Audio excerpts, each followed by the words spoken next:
জ্যোতিপ্রিয় মল্লিক মানে বালু আমার পুরনো দিনের সাথী, এবং আমি চাই বালু হাবড়া থেকে জিতুক। আপনারা হাবড়ার মানুষ যা চাইবেন করে দেব, কিন্তু একটাই অনুরোধ, বালুকে হাবড়া থেকে জেতাবেন, কথা দিচ্ছেন তো? বালুর প্রতি অবিচার হয়েছে, বালুর নামে বদনাম দিয়ে বেড়াচ্ছে, আমি শুনেছি হাবড়ার প্রার্থীর নামে। জেনে রাখুন, আমার গভর্নমেন্টে বালু যত ভালো কাজ করেছে এ কেউ করতে পারেনি। ওকে হিংসা করে গ্রেপ্তার করেছিল, কোনো প্রমাণ পাইনি। চোরের দিদির বড় গলা। আর কি বলবো দর্শক, আর কি বলবো, আর কি বলার আছে? বালু জ্যোতিপ্রিয় মল্লিক, যাকে দীর্ঘদিন জেলবন্দি থাকতে হয়েছিল, এখন বেল পেয়েছেন। খালাস কিন্তু হননি, খালাস হননি, উনি বেলে আছেন, জামিনে আছেন, খালাস পেয়ে যাননি। তো এই অবস্থাতে উনি প্রার্থী হয়েছেন। যেদিন প্রার্থী তালিকা ঘোষণা হয়েছিল টিএমসির, সেদিনই অনেকেই প্রশ্ন তুলেছিলেন যে এটা কি হলো, বালু, ওদিকে পরেশ অধিকারী, তাদেরকেও প্রার্থী করা হচ্ছে, যাদের বিরুদ্ধে এত সব অভিযোগ, কোথাও চাকরি চুরি, কোথাও চাল চুরি, তারাও সেই প্রার্থী। তো আজকে দর্শক যেটা দেখলাম যে দলের সুপ্রিমো তথা রাজ্যের মুখ্যমন্ত্রী নিজে ওখানে গিয়ে বালুকে ক্লিন চিট দিয়েছেন, বলেছেন ওর নামে কোনো প্রমাণ পাওয়া যায়নি। তো তাহলে খালাস কেন হননি? যে কেসে ওনাকে ধরা হয়েছিল সেই কেসে কেন খালাস হননি? উনি তো বেলে আছেন, শর্ত সাপেক্ষে বেলে আছেন, খালাস তো পাননি। তো যখন প্রমাণ পাওয়া যায়নি, কেন কোর্ট থেকে খালাস আনতে পারেননি? আমরা তো এখনো খালাস পেয়েছেন বলে তো কোনো খবর তো শুনিনি। আর দেখুন ওনার হয়ে কিভাবে কথা বলছেন যে ইনাকে জেতাতেই হবে, আমার পুরনো দিনের সঙ্গী, যা বলবেন আপনারা সব করে দেবো, কিন্তু একে জেতাতেই হবে, বালুকে, আদরের বালুকে জেতাতেই হবে, যা বলবেন তাই করে দেবো। আর তার সঙ্গে বলছেন আমার এতে এত ভালো কাজ কেউ মানে করেনি, মানে ওনার সঙ্গে যারা আছেন বা মন্ত্রী, এত ভালো কাজ কেউ করেনি। আমি শুধু ভাবছি যে এই সব দেখে শুনে পার্থ তিনি কি ভাবছেন, তিনি বা তাহলে কি দোষ করলেন? তিনিও বেলে, ইনিও বেলে।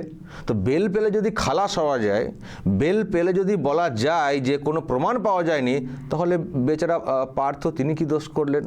তিনি তো অনেক বেশি দলের হয়ে কাজ করেছেন, অনেক দিনের সঙ্গী তিনি, অনেক দুর্দিনের সঙ্গী, দলকে নানানভাবে সাহায্য করে এসছেন, মহাসচিব ছিলেন দলের। তাহলে বেচারা তিনি কি দোষ করলেন? তাকে টিকিট দেওয়া হলো না, তাকেও নির্দোষ বলে প্রচার করা হলো না, তিনি একলা ডুকরে ডুকরে কাঁদছেন, তাহলে তিনি কি দোষ করলেন? আরও কয়েকজনের নাম বলতে পারি। যদি এই রকম কাণ্ডে এত বড় অভিযোগ, যে কেসে এখনও খালাস পেয়েছেন বলে আমাদের কাছে কোনো খবর নেই, বেলে আছেন, যদি তাকে নির্দোষ বলার চেষ্টা হয়, কোনো প্রমাণ পাওয়া যায়নি বলে তাকে ফের জিতিয়ে আনার জন্য হাত ধরে সওয়াল করেন ওপেন মঞ্চে প্রকাশ্যে, তাহলে বেচারা পার্থর কি দোষ? বেচারা পার্থর কি দোষ? ওই বান্ধবীর ফ্ল্যাট থেকে টাকা পাওয়া গেছে বলে? এ তো আপনাদের লোকেরাই তো বলেন, পার্থও তো নিজে বলেন যে ওটা আমার টাকা না, জানি না কার টাকা। মাঝখানে তো অনেক কিছু শুনেছিলাম, কেউ বলেছিলেন যে দলের টাকা, আমরা নিশ্চিত না কোনো কিছুতেই। অদ্ভুত ব্যাপার, এত টাকা 50-52 কোটি, যার কোনো মালিক খুঁজে পাওয়া যায়নি।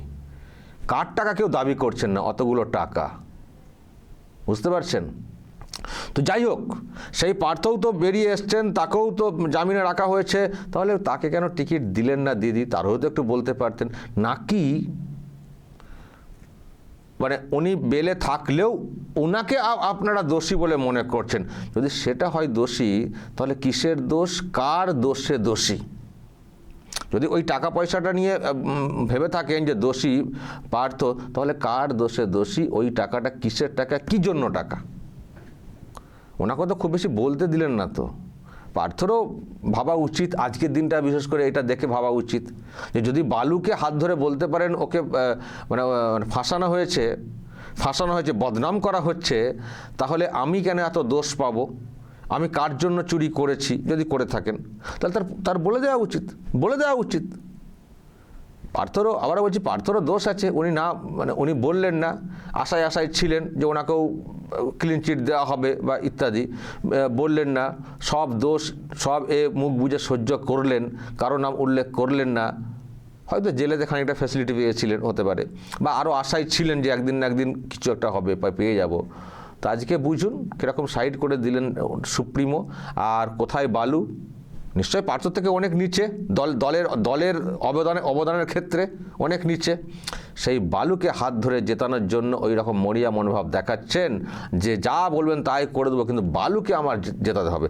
তো আমি জানি না, হয়তো বলছি যে পার্থ অনেক আগের কর্মী, অমুক তমুক, আর বালুর সঙ্গে আবার কি সেটিং ছিল সেটাই বা আমরা কী করে জানবো? বালু আবার এমন কিছু করে দেখেছেন কি না যার জন্য নেত্রী খুবই সন্তুষ্ট হয়েছেন, সেই জন্য পার্থ থেকেও ওনাকে গুরুত্বপূর্ণ মনে করেছেন। হয়তো পলিটিক্যালি গুরুত্বপূর্ণ না হলেও অন্য কোনো কাজে আছে না, সবই তো পার্সেন্টেজের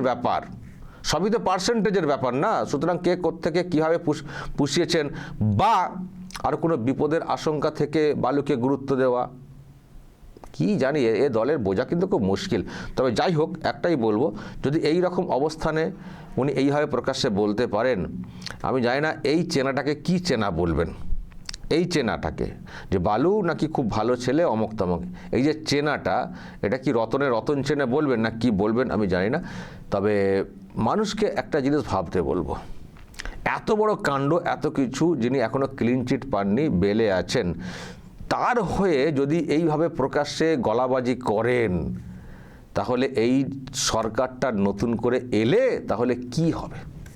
এটা ডিপলি ভাবতে হয় মানুষকে, খুব সুন্দরভাবে একটু ভেবে দেখবেন যে যার সম্পর্কে এত প্রশ্ন, এত কিছু, তারপরে তো ওনার পরিবারে আরও ওরকে নয় প্রশ্ন তৈরি হয়েছিল যে টিউশনি পড়িয়ে নাকি 4 কোটি টাকা না কত কোটি টাকা ইনকাম করানো দেখানো হয়েছে।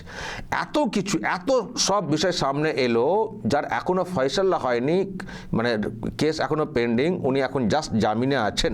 যদি তাকে নির্দোষ হিসেবে ক্লিন চিট দেওয়ার চেষ্টা করেন এইরকম একটা অবস্থাতে, তাহলে এই সরকারটা যদি এরপরও আসে, বা সত্যি যদি বালু ফের যেতেন ওখানে, ধরে রাখা যাবে? তো এনারা তো ভাববেন যা খুশি করতে পারি, যে এত কিছু করেও আমি জাস্ট ওখানে হাবড়াতে গিয়ে বললাম এ নির্দোষ, আর মানুষ দেখুন ভোট দিয়ে দিলেন, তার মানে তো যা বলবো তাই তো হবে, চলো আরও নাও লুটে পুটে। যে কোনো দেখুন, যখন এই জায়গাগুলো থেকে বেরিয়ে আসা যাবে না, তখন মানুষের মানে যে কোনো লোকের মধ্যে না সাহস বাড়ে না, এইসব মানে কর্মকাণ্ডের বিষয়ে সাহস বাড়ে। তাহলে ওভারঅল, শুধু একটা বালুকে দিয়ে আমি বলার চেষ্টা করছি, তাহলে ওভারঅল কী দাঁড়াবে আপনারা বলুন তো? পরেশ অধিকারীর মেয়ে, যা অঙ্কিতা অধিকারী, যার চাকরি নিয়ে ওই রকম কাণ্ড ঘটলো, কোর্ট হলো, অনেক কিছু হলো, তো চাকরি গেল, টাকা ফেরত দেওয়ার বিষয়টা হলো, এবং তিনি কিসের ভিত্তিতে চাকরিটা পেয়েছিলেন, মানে কার জন্যে? বাবার জোরে। সেই বাবাকে আবার টিকিট দেওয়া হয়েছে, মেখলিগঞ্জে ফের টিকিট দেওয়া হয়েছে। তো এইগুলো বুঝতে হবে যে এরা কিছু পরোয়াই করছেন না। এরা একটা ফান্ড এখন নিয়েছেন এরা, যে আমরা শুধু এসআইআর করে চিৎকার করব, ভয় দেখাবো, আর ওই তালে আমাদের যেসব দুর্নীতির বিষয়গুলো আছে সেগুলোকে ধামাচাপা দিয়ে দেবো। এসআইআর আর মুসলিমদেরকে খানিকটা ভয় দেখাবো, এইসব ভয়টাই দেখিয়ে ক্ষমতায় চলে আসবো, তারপর লুটে পুটে খাবো, এই হচ্ছে ব্যাপার। দেখবেন এত যে দুর্নীতি অমুক তমুক, সেইগুলো দেখবেন সব আড়াল করে রাখার চেষ্টা করছে, সেই সব নিয়ে কোনো কথা নেই, মানে সেই সব যাতে কথা আকারে না এই সময় উঠে আসে প্রচারে, সেই জন্য ওনারা এখন দিন রাত এসআইআর যাতে সব দুর্নীতি চাপা পড়ে যায়। আপনারা সেটা ভুলে যাবেন দর্শক, দুর্নীতির এত কর্মকাণ্ড আপনারা ভুলে যাবেন। ভাবুন, বালুর হাত ধরে যদি উনি এখন এই রকম বলতে পারেন, তাহলে আবার যদি সরকারে আসে দলটা, তাহলে তো কি করবে তাহলে বাংলার মানুষের হালটা কি হবে? আমি আজকে একটা কথা বলে রাখি দর্শক, আমি কালকেই বলেছিলাম যে এবারে ভোটের পরিবেশ কিন্তু অনেক বেটার লাগছে, অনেক বেটার লাগছে। মানে আর মাত্র 2 সপ্তাহ বাকি রয়েছে, এখনও সেই অর্থে বিরাট গণ্ডগোল, হানাহানি, খুনোখুনি পর্যায়ে যায়নি, যেটা আমরা সবসময় ওয়েলকাম করি। আমরা বলি ভোটের মতো করে হোক, উৎসবের মেজাজে হোক, কোনো অশান্তি, মারধর এসব না হয়।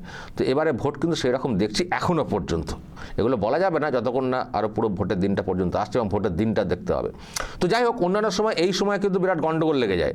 আর এবার আরেকটা বিষয় দেখছি, যেটা অন্যান্যবারে দেখতাম, যারা বিরোধী পার্টির সব লোকজন থাকেন তাদের দেখতাম চার্টে সব গ্রেপ্তার করানো হতো, মিথ্যা কেস দিয়ে সব তুলে তুলে নিয়ে চলে আসা হতো, যারা ধরুন বুথে বসবেন ইত্যাদি। এবারে কিন্তু পুলিশের সেই অ্যাকশনটাও কিন্তু কম দেখছি। অবশ্য তার কারণও আছে, কমিশন যেভাবে খেলেছে, 170-73টা থানার তো ওসিআইসি চেঞ্জ করে দিয়েছে। ফলে সবই কিন্তু সুষ্ঠু এবং অবাধ নির্বাচনের জন্য কিন্তু আমরা দেখতে পাচ্ছি পরিবেশ কিন্তু ভালো হচ্ছে। ফলে এই সুন্দর একটা পরিবেশের মধ্য দিয়ে একটা পরিবর্তন হওয়াটা কিন্তু খুবই জরুরি। যদি না হয় এইরকম পরিবেশ কিন্তু খুব বেশি দিন থাকবে না, যদি না পরিবর্তন হয়। আমি আপনাদেরকে বলে রাখছি, কথাটা মিলিয়ে নেবেন, যদি এর পরেও পরিবর্তন না হয় এই সরকার তো বেপরোয়া হয়ে যাবে, তো এই সরকার তো কোনো কাজই করবে না। আমি বলছি, সরকারটা নতুন করে গঠিত হলে লোকসভা ভোটের আগে টিকি খুঁজে পাওয়া যাবে না, আর টাকা পয়সাও নেই, কি কাজ আর করবে, ওই ভাতা দিতেই ব্যস্ত হয়ে যাবে। আর ইনাদেরকে ভাইপোকে তো খুঁজে পাওয়াই যাবে না। তখন রাজ্য জুড়ে যে সংকট তৈরি হবে না, সেই সংকটের জেরে কিন্তু দেখবেন মানে কে কাকে কি করবেন বুঝে উঠতে পারবেন না। তখন আমি দর্শক ভাবছি, মানে এখন থেকে ভাবছি, তখন কীরকম পরিবেশ তৈরি হবে। সে পরিবেশ কিন্তু ভয়ঙ্কর পরিবেশ, মানে মারামারি, খুনোখুনি, খামচাখামচি, লুটপাট, চোর ডাকাতি, যাচ্ছেতাই কাণ্ড হয়ে যাবে। কারণ যে সংকট তৈরি হয়েছে, এটা একটা মানে উপযুক্ত সময়, অ্যাটলিস্ট এই সময়, যদি এই সময় পরিবর্তনটা ঘটে যায়, তাহলে নতুন করে বাংলাকে গড়ে এই ক্ষতটাকে করা যাবে, মেরামতি করার সুযোগটা থাকবে। কিন্তু যদি পরিবর্তন না হয়, সেই ক্ষত আরও বাড়তে থাকে, যদি এই সরকার ফিরে আসে, তো ক্ষত বাড়তে থাকলে তার যন্ত্রণা তো একটা থাকবেই। সেই যন্ত্রণাতে দেখবেন গোটা রাজ্যের মানুষ কীরকম ভুগছেন।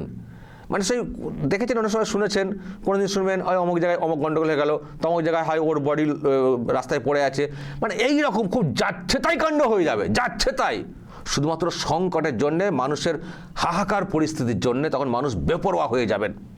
আর এনারা ক্ষমতায় এলেও ওই ক্ষমতা দিয়ে আসবেন, ওই এখন কত সিকিউরিটি নিয়ে ঘুরছেন, তো দেখবেন কত লোক সিকিউরিটি নিয়ে ওনাদের পেছনে পুলিশ লাগাতে হবে শুধুমাত্র নিরাপত্তার জন্যে। কারণ তখন আম জনতা সংকটের কারণে মানে কীরকম অবস্থা হয়ে যাবে তাদের মন মানসিকতা, যেটা সব নিয়ন্ত্রণের বাইরে চলে যাবে।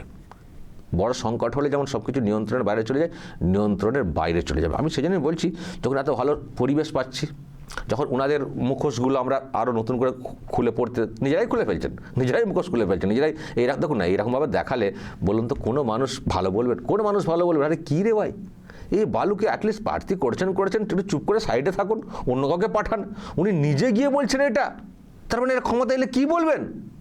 ক্ষমতা এলে তার কেস হয়েছিল বলে সেটাকেই তো স্বীকার করবেন না। এখন তো জামিন আছেন, ক্ষমতায় এসে গেলে কেস যা হয়েছিল সেটাই স্বীকার করবেন না ওনারা, তারপরে যা খুশি করবেন। তো এইসব দেখলে শুনলে হয়তো বলছি যে কীরকম দুঃসাহসটা, তো মানুষের এগুলো বোঝা উচিত। আর আমি যেটা বলছিলাম যে এই সুন্দর পরিবেশের মাধ্যমে পরিবর্তনটা ঘটিয়ে দেওয়া উচিত। যদি এই পরিবর্তন না আনতে পারি আমরা, কমিশন যখন চেষ্টা করছে একটা সুন্দর পরিবেশের জন্য, তাহলে বলবো নিজের পায়ে নতুন করে কুড়ুল মারা।